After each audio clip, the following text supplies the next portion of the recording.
हमें देर नहीं होगी। आरव काम और कंपोज था क्योंकि उसने ऑलरेडी सारी सिचुएशन हैंडल कर ली थी, तो उसे पता था शनाया के साथ कुछ भी गलत नहीं होने वाला था। वो दोनों 20 मिनट में ही सिटी पार्क पहुंच गए। वहां पहुंचकर अदिति ने शनाया को कॉल किया। दूसरी तरफ से कॉल जैसे ही पिक हुआ, हम यहाँ पहुँच गए हैं, आप कहाँ पर हो? तुम कौन सी कार से यहाँ पर आई हो? स्काई ब्लू कार है। तुमने पुलिस को तो खबर नहीं दी ना? नहीं।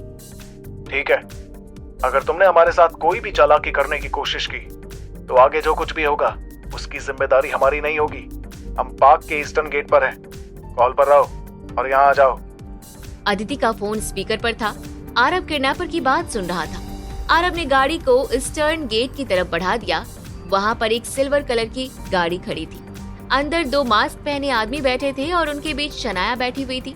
उसकी आंखें और उसका मुंह कपड़े से बंधा हुआ था। पैसे का बैग चुपचाप यहाँ ले आओ।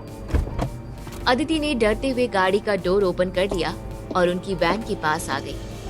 उसने पैसे उन लोगों को दे दिए और अगले ही पल अंदर बैठे आदमी ने शनाया को बाहर की तरफ धकेल दिया। शनाया सीधे अदिति की बाहों में आ गई। शनाया के बाहर निकलते ही वो गाड़ी वहाँ से भाग निकली। आरव भी अपनी गाड़ी से बाहर आ गया। वो उस गाड़ी के पीछे नहीं गया। अदिति ने शनाया को गले से लगा लिया और उसकी हालत देखकर रोती हुई बोली, तुम डरो मत शनाया, मैं हूँ अदिति, अब तुम सेफ हो। आरव ने शनाया के चेहरे से वो कपड़ा हटाया और उसने उसके हाथ से वो रस्सी खोल दी। अदिति दी। शनाया की जैसे ही आंख खुली उसने रोते हुए अदिति को गले से लगा लिया। आज एक ही दिन में उसके साथ बहुत कुछ हो गया था। वो एक बुरे शौक से गुजरी थी। अदिति, चलो हम जल्दी कार में बैठकर घर चलते हैं। अदिति और शनाया कार की पिछली सीट में बैठ गए। शनाया, उन लोगों ने तुम्हारे साथ कुछ गलत तो नहीं किया ना? शनाया ने ना में सिर हिला दिया। वो फाइनली अपने होश में आ गई थी। दी, अद्वैत कहाँ पर है? वो सेफ तो है ना? किडनैपर्स ने शनाया और अद्वैत को एक ही जगह पर बंद कर रखा था, इसलिए किडनैप होने के बाद भी शनाया को थोड़ी हिम्मत मिली थी। लेकिन जब उसे और अद्वैत को अलग अलग ले जाया गया तो शनाया का डर से बुरा हाल हो गया।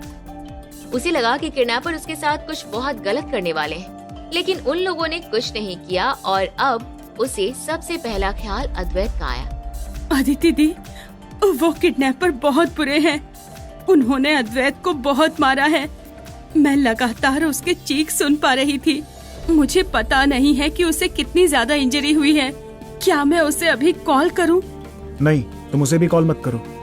राघव अंकल अभी किडनैपर्स के पास पहुंचे होंगे और शायद वो अभी किडनैपर्स को पैसे दे रहे होंगे, और ऐसे में तुम्हारा कॉल करना कहीं बात को बिगाड़ ना दे। अदिति ने भी हाँ में सिर हिला दिया। आरव सही कह रहा है, तुम उसकी बात सुनो।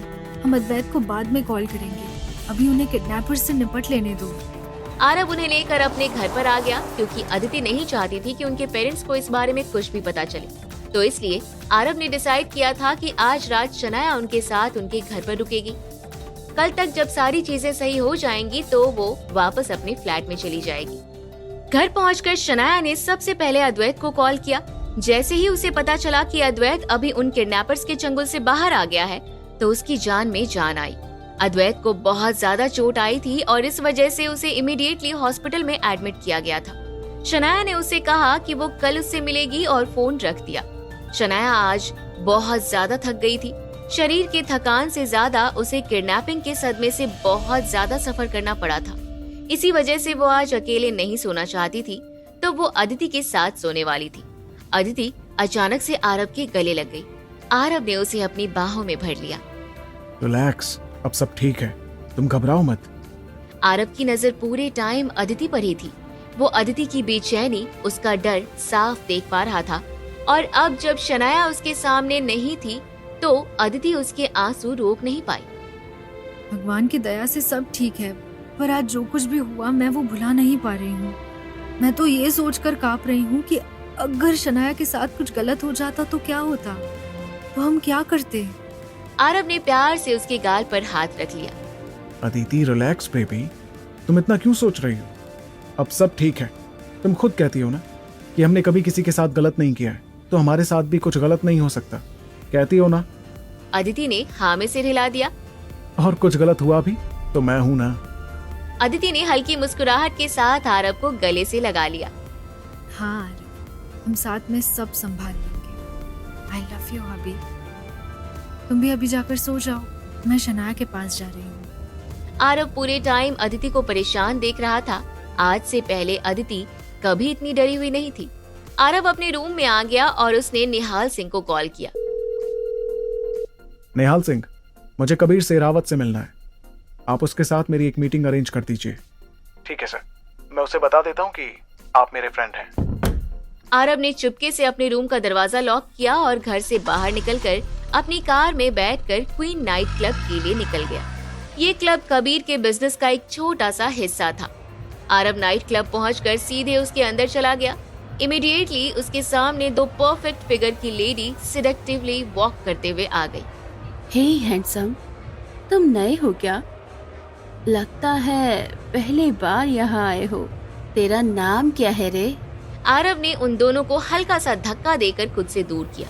वो ऐसी लड़कियों से पहले भी कई बार मिला था जो बिना किसी शर्म के मर्दों को रिझाने के लिए कुछ भी करती थी। मुझसे दूर रहो, मैं यहाँ तुम्हारे लिए नहीं आया हूँ।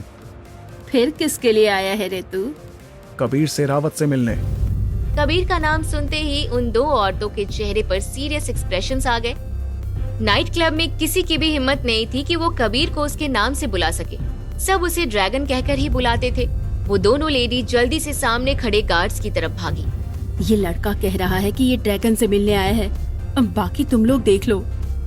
अगले ही पल आरव गार्ड से चारों तरफ से घिर चुका था। ए लड़के, तुम ड्रैगन को क्यों ढूंढ रहे हो? मुझे कुछ बात करनी है। ये कोई सर्कस लग रहा है या कोई गवर्नमेंट मिनिस्ट्री का अड्डा या कोई सर्विस सेंटर लग रहा है? अभी के अभी यहाँ से बाहर निकलो, नहीं तो मत कहना कि हमने तुम्हें वार्निंग नहीं दी। कबीर से बोलो कि वो आकर मुझसे मिले।